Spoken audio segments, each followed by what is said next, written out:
We're joined now by Republican Congressman Mike Waltz of Florida. He is a former Green Beret who served multiple combat deployments, including in the Middle East as well as in Afghanistan. Congressman, how should the U.S. respond here? Specifically, what would or could it look like? Well, Briana, I think first the administration needs to take a step back and appreciate and realize that their Middle East policy is failing. And deterrence has failed when it comes to Iran. All roads, whether it's Hezbollah, whether it's the Houthis, whether it's Hamas, or whether it's these militias in Iraq, all roads lead back to Tehran. The appeasement strategy has failed. This de-escalation attempt has actually only invited escalation from the Iranian regime. The president said Friday, Iran's gotten the message.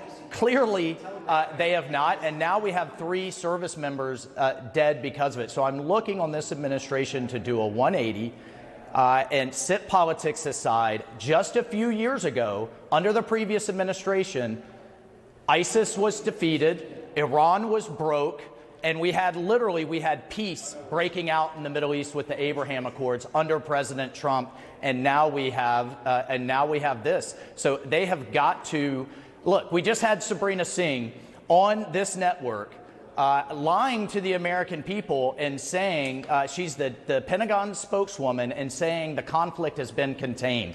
Tell that to the Navy SEAL families that just died in the Red Sea. Tell that to these 3 service members' families. Tell that to the thousands of soldiers that are in bunkers every night under assault from Iranian-backed militias until we make Iran pay. And there are all kinds of ways to do that, through cyber, through hitting their operatives in Iraq, through hitting their operatives in Syria. There are all kinds of options. But until we make Iran pay in a way that's meaningful and not bombing empty warehouses in the middle of the night, which is what the administration's been doing, then deterrence is not going to be restored. Iran does not believe this administration is going to hit back in a way that they care about. And every time you hear, well, we just want to de-escalate, they hear a green light to push further.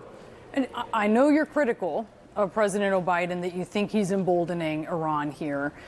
But how should the U.S. respond when even former President Trump, I mean, you said peace broke out, but his very direct and controversial action, like taking out Soleimani, did not stop the deadly attacks on U.S. troops. So how can the U.S. thread the needle? Well, Briana, I mean, I'm sorry. We had our ships were attacked. Saudi Aramco was attacked. One of our drones was shot down. And then it was once they actually stormed our embassy and killed an American, President Trump gave the order to take out Iran's field general that was plotting more attacks. And then what happened? They launched some missiles. No, they launched some missiles, and that was it. So show me the service member of the base that was attacked. Service members died. Post-Soleimani strike. Who died post-Soleimani strike? March 20. I'm sorry, deterrence. March was 2020, U.S. service members died. You had Iranian-backed proxies. You had al-Assad, which we all remember because former President Trump downplayed the TBIs, which you certainly know, and I certainly know are a big deal. You had an attack in Kirkuk in February, which looked like it might have been Iran, but the one in March was determined that it very likely was, or that it was. And you had service members, 2 Americans and 1 Brit, who were killed. So you still had, this is the drumbeat of these proxy attacks that we have had. So if we're talking realistically about what actually deters and does not deter the proxies, then let's use those facts to talk about what might actually be the way to thread the needle here to get them to stop, to get Iran to stop. Right now, we have the IRGC, we have Quds Force, we have the new commander, Salami, that replaced Soleimani, running unfettered all over the Middle East, plotting and planning these attacks. We have a whole series of drones, missiles, resources flowing into all of these proxies from Tehran. At the end of the Trump administration, the foreign currency reserves in Iran were $4 billion. Now they're over $70 billion. The amount of oil being exported from Iran was less than 200,000 barrels per day. Now it's back to the millions per day. As long as Tehran is flush with cash, then so if you're asking for my prescription, is that the bigger deal to you? Can I ask you seriously, pressure. Congressman? Is that Sure. really is that the more important piece of this? That they're going to care much more about that revenue, and that is actually what is going to deter Iran here? A few years ago, we heard all of these groups, the reporting was clear, they were all complaining that they were out of money, out of resources, and couldn't continue the fighting.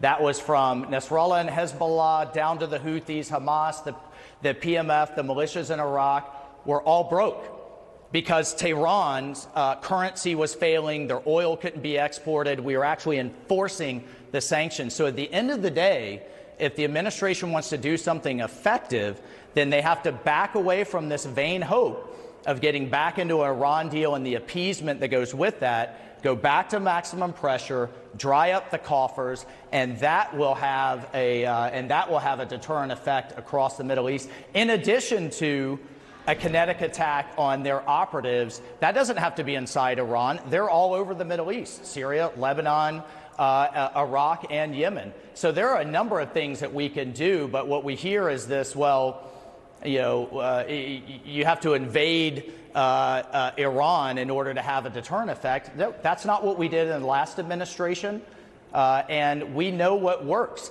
At the end of the day, the Iranian regime cares about its money, its control on power, and its influence across the Middle East. And there are ways to affect that.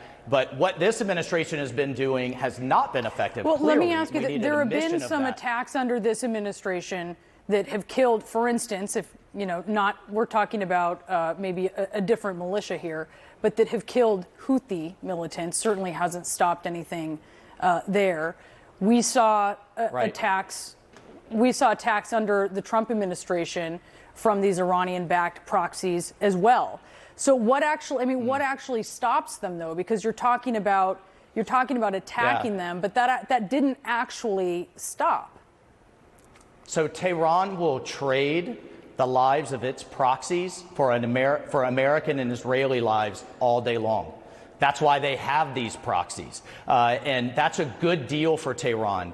Until you hit their actual operatives, like Soleimani or some of their IRGC operatives, and until you dry up the cash, which, for example, we just passed out of the House secondary sanctions on their oil exports. Trump did that, and then more American service members were killed in response. The Trump administration hit both the proxies and then eventually Soleimani himself. In January of 2020 and in March of 2020, American service members were killed. And beyond there, we had no more attacks, and we certainly didn't have the hundreds of attacks that we have now. We didn't have the attacks on international shipping. We didn't have missiles flying into international commercial ships. Service members. We didn't have Hamas massacre 1,500 Israelis in the largest attack on Israel in its history. We're talking about service members. But this is all interlinked. Data. This is, excuse me, Bree. This is Iran's effort to kick out the United States from the Middle East and wipe Israel off the face of the earth using all of these proxies, and now bolstered by its relationship with Russia and its relationship with China. So I don't think we can look at each one of these through the soda straw, and we certainly can't come on international television and say, well, it's been contained to Gaza, as the Pentagon's deputy press spokeswoman just did half an hour ago. That's gaslighting. It's wrong. It's inaccurate. And it's giving the wrong impression not only to the American people, but I think it sends a signal to our adversaries that they can continue to get away with it. My point is just, if all of the families of these service members who have passed away due to Iranian-backed proxies deserve answers, then all of them deserve answers, and that is just the point that I was making. But, Congressman, this is a very difficult problem, obviously, and we appreciate your time today talking with us about it. Congressman Mike Waltz, thank you very much. All right. Thank you.